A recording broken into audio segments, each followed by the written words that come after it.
Stop telling yourself that your refusal to walk away is a sign of your strength or your ride or die loyalty.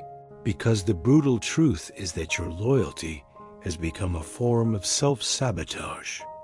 You aren't staying because you're a hero. You're staying because you're terrified. Letting go of that person, that memory, or that toxic situation feels like you're losing a piece of your soul, but the reality is much darker.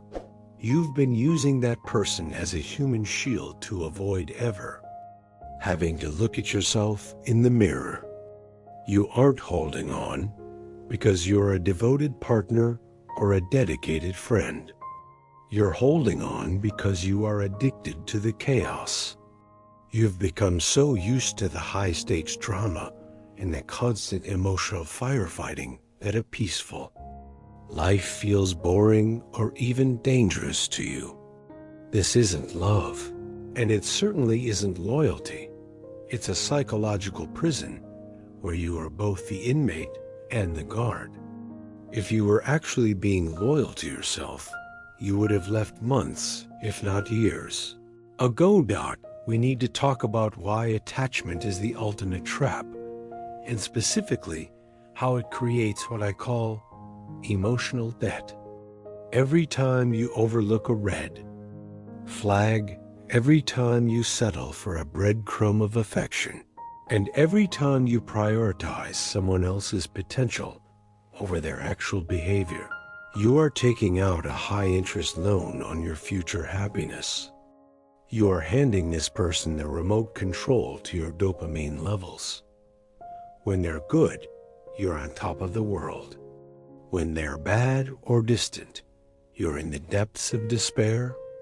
You are essentially waiting for a refund on all the love and effort you poured into them, hoping that if you just give a little more, they'll finally pay you back with the validation you crave.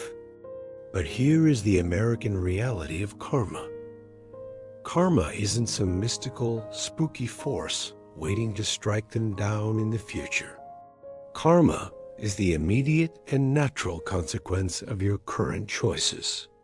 If you choose to stay in a burning building, the karma isn't that God is punishing you. It's simply that you're getting scorched because you refuse to move.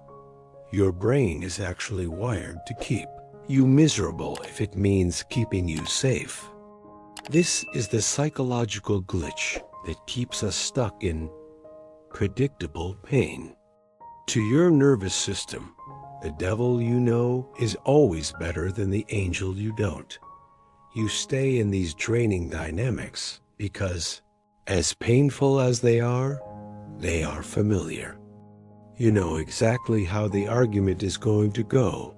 You know exactly how the disappointment feels, and there is a weird, sick comfort in that predictability. Real peace, on the other hand, is unpredictable. It's quiet.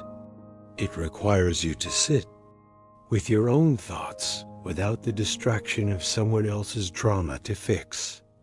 This is why you feel a physical sense of withdrawal when you try to detach. You've tied your entire identity to being the fixer or the sufferer, and without that person to obsess over, you don't even know who you are. You've made your worth dependent on their opinion of you, which is the most volatile market on earth to invest in. Think about the sheer amount of mental real estate you're giving away for free. Every hour you spend analyzing their texts, every night you spend crying over their indifference, and every conversation you have with your friends trying to figure them out is currency you are burning.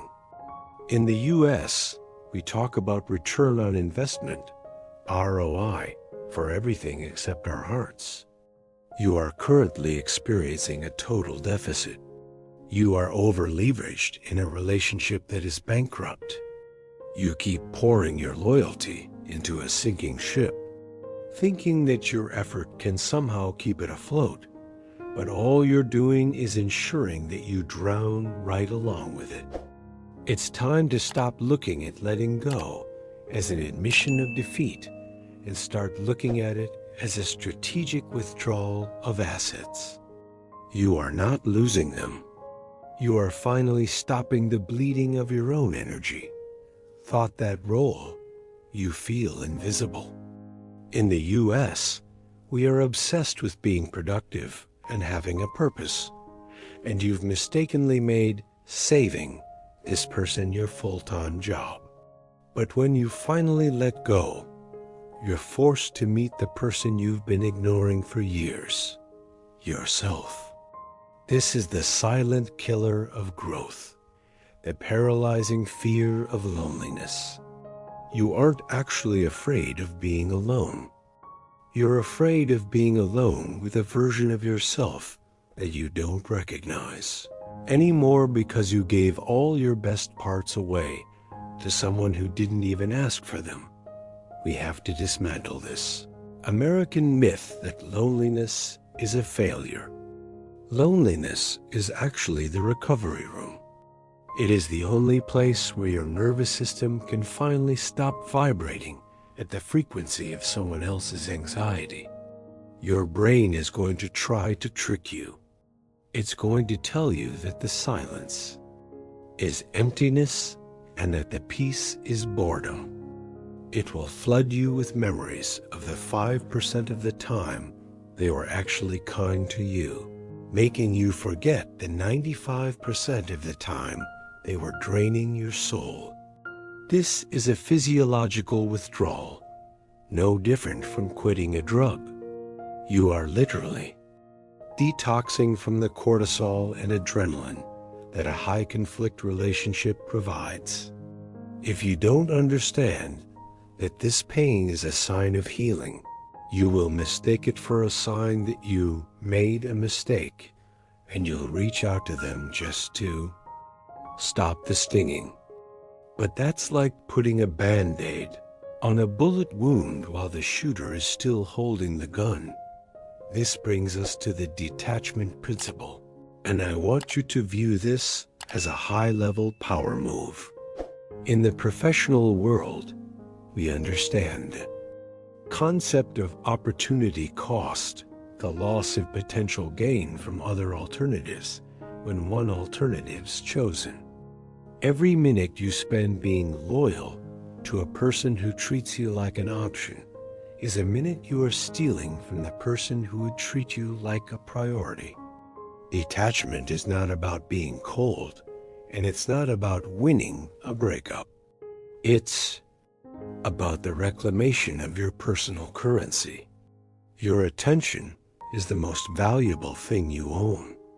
Currently, you are giving it away for free to someone who is devaluing it. Tactical detachment means you stop checking their socials to see if they're hurting as much as you are. You stop asking mutual friends how they're doing. You stop accidentally driving by places they might be.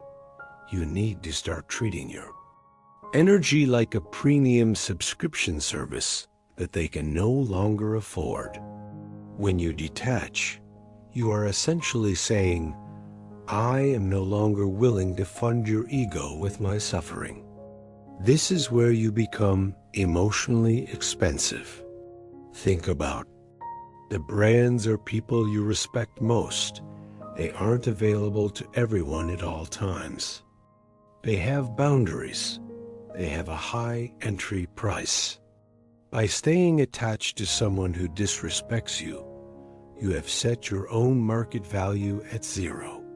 You are telling the world that you are willing to accept the bare minimum, and the world will always give you exactly what you negotiate for. Detachment is the act of renegotiating your worth.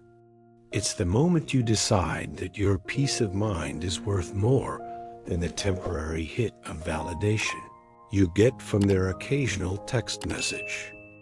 You are taking your power back from the market of their validation and reinvesting it into your own growth. And that is the only way to break the cycle of loyalty. That is actually a death sentence for your potential dot to move from the theory of detachment into the actual practice of freedom. You have to implement what I call the clean break protocol. This isn't about being petty. It's about being professional with your own soul. In the US, we understand that you cannot rebuild a business while the previous owner is still embezzling funds. And you cannot rebuild your life while that person still has a key to your mental headspace. The first step is to stop the information feed. Every time you check their Instagram story or ask a mutual friend how they're doing, you are reopening the wound and inviting the infection back in. You have to go dark mode. This isn't a game to make them miss you. It's a sanctuary to help you find yourself. You need to treat your attention like a finite resource, because it is. Every minute spent wondering if they regret losing you is a minute you aren't spending on the person who is actually going to build a future with you. The final stage of this journey is the peace pivot, where you stop viewing letting go as a tragedy and start viewing it as the ultimate form of success. We've been conditioned to think that winning means they come crawling back, apologizing, and realizing your worth.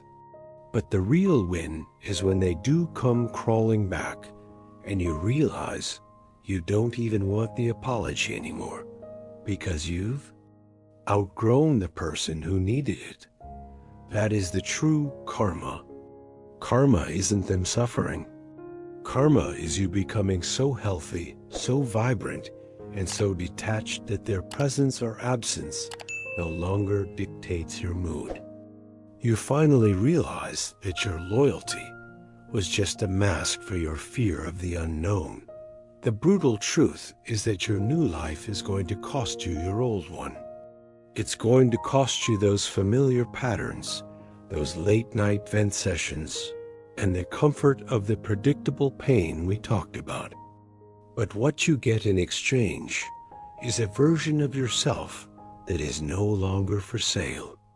You become emotionally expensive because you finally know what it costs to keep you. Peace doesn't start when they change, when they apologize, or when they finally get it. Peace starts the second your need to control their perception of you dies.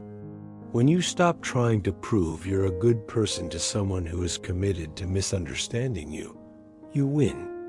Release the grip, stop waiting for the refund, and step into the silence. That's where your power has been waiting for you all along.